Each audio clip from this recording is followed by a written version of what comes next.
Berkaitan laporan dengan yang dilayangkan ke polisi itu sah-sah aja, laporannya sah-sah aja, tetapi buktinya itu apakah didapat dengan sah, dengan legal, tidak melawan hukum, nah itu yang perlu dipertimbangkan dan dikaji oleh penyidik gitu loh. Jadi terkait Indra Rusli yang dilaporkan apa namanya oleh Mawa ya terkait perzinahan dan buktinya itu adalah video ya, yang diakses dari CCTV milik Inara itu jelas-jelas pelanggaran dan tidak boleh dijadikan sebagai alat bukti. Sebagai bukti petunjuk boleh, sebagai alat bukti tidak bisa. Artinya perlu ada bukti yang absah, yang sah, yang bisa menguatkan laporan Mawa tersebut. Hmm. Artinya lapor ini kan ada diduga ada 7 video ya, eh, yang diduga mungkin dari dari Inara dan Insan. Nah, terkait bukti-bukti ini, polisi juga harus lebih jeli dalam menangani kasus ini. Karena kenapa? Pembuktian terkait barang bukti ini kan boleh dikatakan dari tangan ke tangan. Apakah ini nanti juga bisa dikategorikan bisa masuk atau menjadi bahan di persidangan, Bang? Yang pasti ya bahwa terkait kasus ini kan sudah dilaporkan ya oleh Inara Rusli terkait illegal access ya. Bahwa illegal access itu yang disasar adalah siapa orang yang mengakses Pertama, perangkat tersebut. pertama atau gimana? Iya, orang yang mengakses eh, apa namanya perangkat tersebut. Kenapa saya demikian? Bukan berbentuk video ya, Hmm. karena biasanya kalau CCTV kita harus masuk dulu kan, harus login dulu. Artinya siapa orang yang mengakses masuk untuk mengambil video dalam CCTV tersebut. Itu yang paling pertama. Yang kedua, kalau ternyata itu disebarluaskan, nah itu beda lagi dan siapa yang menyebarluaskan. Kalau misalnya Mawa hanya menggunakan itu buat bukti saja tidak disebarluaskan, bisa saja dia terbebas dari jeratan hukum gitu. Tapi kalau dia juga ternyata menyebarluaskan melalui media sosial dan sebagainya, maka bisa jadi justru nanti akan terseret dalam perkara hukum gitu. Selain yang apa namanya yang mengakses tadi, yang pastinya begitu dalam proses ini pasti akan berurutan. Yang pasti kan mau akan ditanya dari mana ini video yang dia dapatkan, gitu seperti itu dan pasti terus dan orang-orang ini rangkaian ini jelas pasti akan dimintai pertanggungjawabannya. Oke Bang, kemarin juga saksi kunci terkait illegal access ini sudah dihadirkan dan dimintai keterangan di Bareskrim. Dan yang bersangkutan juga mengajukan RJ, Restoratif Justice. Upaya ini bisa dikategorikan bisa berdamaikah Bang? Karena kan terkait illegal access juga ancaman hukumnya di atas 5 tahun. Ya kalau menurut saya ini kan polemik ini berawal dari permasalahan keluarga. Saya yakin kalau memang restoratif justice itu dikedepankan, saya yakin permasalahan akan selesai seperti itu. Dan Inara juga bisa saja mencabut laporannya kan. Eh, Begitu juga Mawa kan. Saya yakin selesai. Oke Bang, ini kan bicara hukum pasti berbicara peristiwanya dulu terkait adanya dugaan perselingkuhan yang mana berujung pada sebuah laporan polisi dan pihak sebelahnya pun juga membuat sebuah laporan terkait illegal access. Nah, kedua-duanya ini terutama dari Inara sendiri sudah mencabut laporan terhadap Insanul terkait dokumen. Nah, dan itu sudah disepakati. Nah, untuk permasalahan antara Inara dan Mawa sendiri, bisa nggak sih Bang ini akhirnya mereka kedua-duanya mencabut sebuah laporan? walaupun ketika laporan Inara terkait illegal access tidak menyebutkan nama yang namanya Mawa. Gimana Bang? Bisa nggak Bang? Ya, kalau menurut saya proses hukum yang berjalan itu bisa saja menimbulkan dampak gitu kan. Jadi terkait Mawa dan Inara gitu kan, ya bisa saja keduanya nih berdamai gitu loh. Meskipun laporan Inara tidak menyebutkan, tapi bila itu eh, dilaporkan oleh Mawa dan di situ ada bukti CCTV tadi, tetap itu akan dimintai pertanggungjawabannya seperti itu gitu, dari mana video itu gitu, dan itu akan menjadi luas, ya nggak, akan menjadi masalah baru gitu loh terhadap mungkin ya siapa saja orang yang terlibat terkait munculnya video tadi. Bang, berbicara video, semalam kita sempat menanyakan kemarin juga pihak Humas Polda juga menyatakan bahwa ada 7 video dan itu videonya terpotong-potong alias diedit gitu kan. Nah, pihak dari Insanul juga mengakui kalau itu editan. Nah, terkait video-video editan ini bisa menggugurkan nggak sih Bang atas laporan dari pihak Mawa sendiri gitu kan?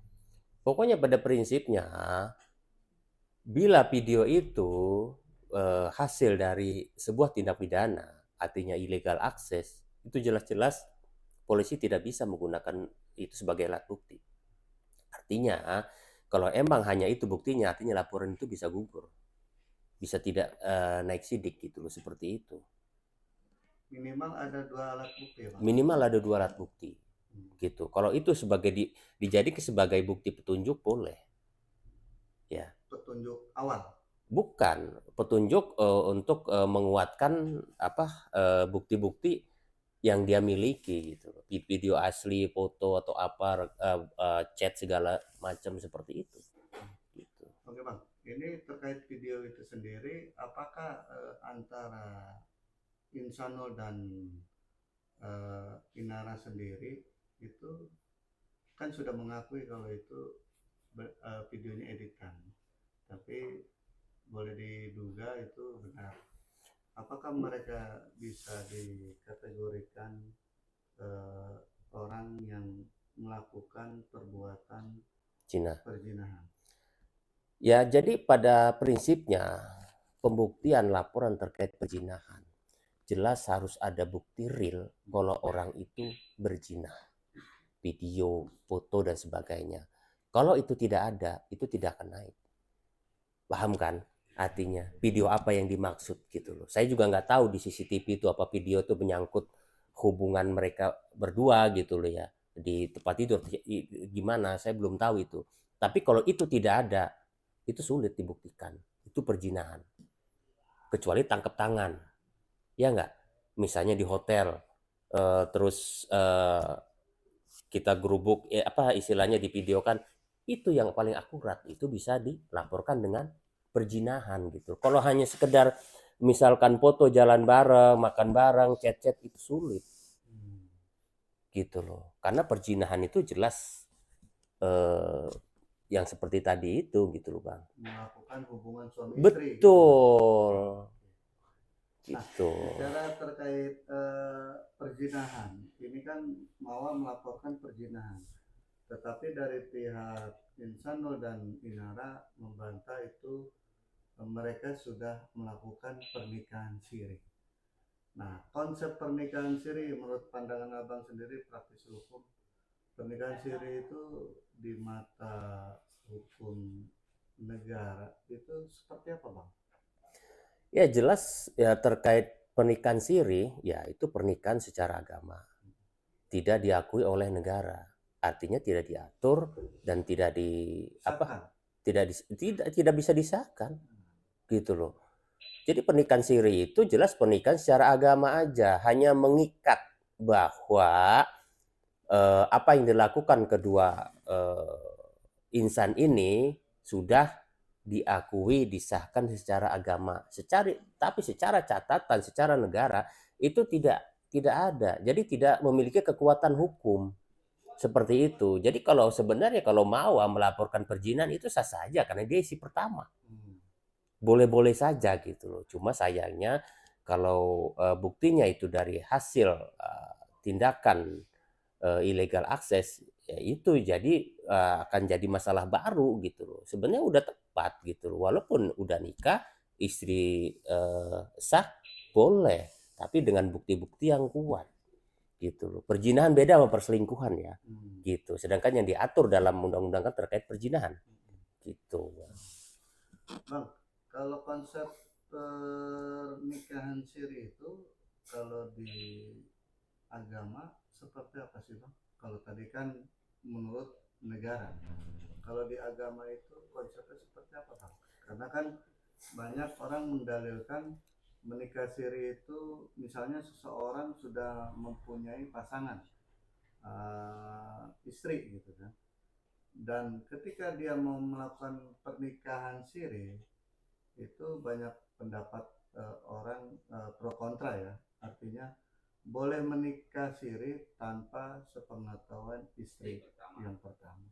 Itu seperti apa Bang? Ya jadi sebenarnya istilah pernikahan siri itu sebenarnya masuk dalam hukum adat. Itu apa namanya, kondisi sebuah aturan yang terjadi di masyarakat. Pada prinsipnya nikah siri itu sehingga turun temurun sekarang ini sebenarnya pernikahan sementara gitu loh, yang terjadi di masyarakat sana, tapi disalahgunakan oleh orang-orang pintar yang sekarang gitu loh. Seperti di Serang itu banyak yang nikah-nikah seperti itu tanpa punya surat nikah, banyak loh, masih ada ya. Tapi bukan pernikahan untuk sesuatu yang antara pasangan satu dengan lain ini bermasalah, artinya pernikahan sengketa, ya enggak. Jadi benar-benar kalau memang si suami ini memiliki istri ada izin, artinya tidak bermasalah. Begitu juga sebaliknya, atau kedua-duanya memang lajang tapi belum serius untuk membuat pernikahan secara negara gitu, rame-rame segala macam, itu banyak. Jadi pernikahan siri itu justru sekarang kalau menurut saya disalahgunakan gitu loh. Ya bahkan oleh orang-orang yang hanya ingin mengedepankan nafsu gitu loh, hanya ingin menghalalkan cara agama halal ya udah gitu. Jadi ini jadiin tameng, makanya KUHP baru itu yang sekarang ini udah tepat kalau menurut saya untuk menjerat orang-orang seperti ini. Jadi dengan alasan apapun gitu, tanpa memiliki surat akte nikah yang sah, hanya istilahnya hanya beralasan sudah nikah siri, itu masuk kategori zina. Seperti itu gitu loh. Jadi jelas-jelas bahwa pernikahan siri itu tidak diakui oleh negara. Ya, jadi nikah siri itu kalau di kampung-kampung saya dulu di sana itu ada istilah namanya kawin gantung. Sama. Kawin gantung itu kawin yang tertunda tapi sudah dijodohkan dari kecil. Itu hampir sama gitu loh kan. Begitu juga dengan nikah siri, nikah sementara.